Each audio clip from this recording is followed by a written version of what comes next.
This is one funny glory hole. Hello everybody, it is I, the Freaky One. Today, we pivot my previously nefarious Trumnasiah ramblings towards the bass-boosted flesh chamber that is the Bassocyst.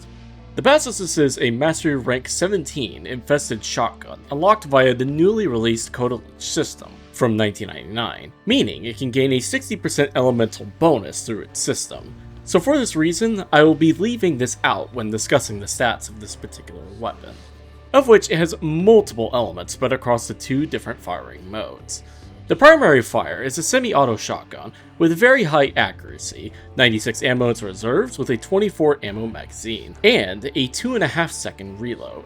The projectiles fired are a wide-reaching wall of sound that deal 808 damage, split across 789 blasts and 19 radiation damage. These projectiles escape the Bassocyst's suspicious lips at 1.17 attacks per second, each having an 18% critical chance, 2.2 times multiplier, and a status chance of 40%. These projectiles crossing the soon-to-be dead space at 62 meters per second before dissipating upon a misfortuned one's flesh or after 49.6 meters are traveled. This projectile behaves differently from other weapons akin to it, for since it is a projectile rather than a hit-scan weapon, it benefits from multiplicative gun CO, and, surprisingly, is able to trigger enemy headshot multipliers, and very easily, may I add, giving it a massive advantage over other AoE projectiles, not to mention its infinite punch-through.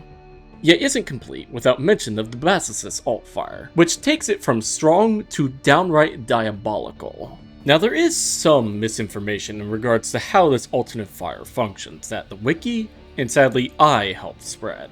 However, here is how it works. Upon having any enemy, up to 4 or 5, within 25 meters of your vision, you may unleash these facehugger-like spores that visibly go for the enemy's heads, but do not trigger headshot multipliers. These spores have the same stats as the primary fire, except for two key differences. The base damage is 303 pure blast damage, and for a duration of 10 seconds will constantly proc impact and magnetic status, making this alt-fire perfect for increasing the mercy threshold on select units and priming for overguard deletion through a secondary weapon or whatever element you have modded onto the weapon. But, given you reach the mercy threshold and are within 35 meters of said target, you can reactivate the alt-fire and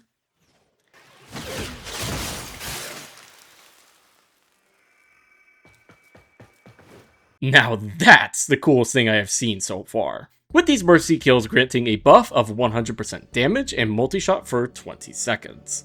Creating a gameplay loop of prime enemies up, kill with primary fire, if an enemy is mercied, give a potent damage increase for your efforts. Creating an interesting catch-22 when it comes to modding, since you can apply any element in the progenitor pool at max rank to create a variety of preferences without worrying about the bonus combining at base.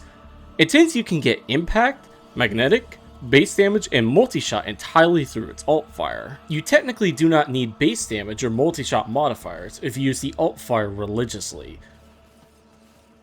But given our meta-addicted minds cannot tell the difference, let's forget the buff exists, and also apply a magnetic progenitor to the weapon. Equip Galvanized Hell and Savvy, with a focus on boosting critical chance, the critical chance multiplier, and heat damage. Now why heat instead of something like electric or toxin? Well, electricity is a solid alternative, but would only recommend it if you utilize in tandem with purple shards for primary electricity damage.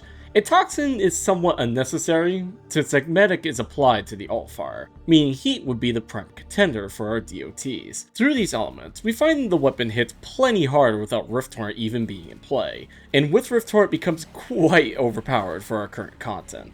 The alt-fire doesn't need to be built in any particular way, rather requiring the user to be active and aware of their surroundings to take advantage of the perks that come with it.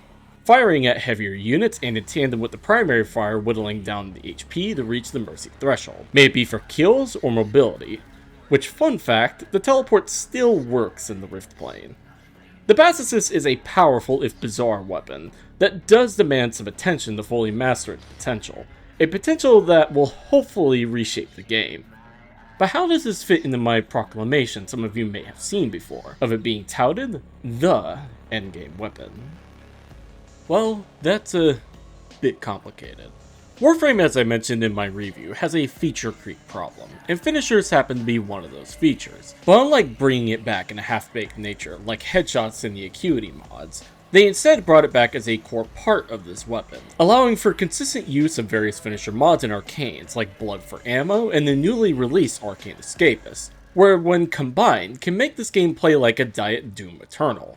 An entirely new way of playing Warframe through understanding what this weapon can trigger. People praise this shotgun for its sheer strength, but tend to miss the bigger picture in regards for what this could mean for the future of Warframe itself. Having a weapon that plays into and most importantly rewards you for exploiting forgotten mechanics is so refreshing to see in a game where its creators and players care more about fueling their red crit starved gray matter than gaining that simulation through mechanics and genuine player engagement.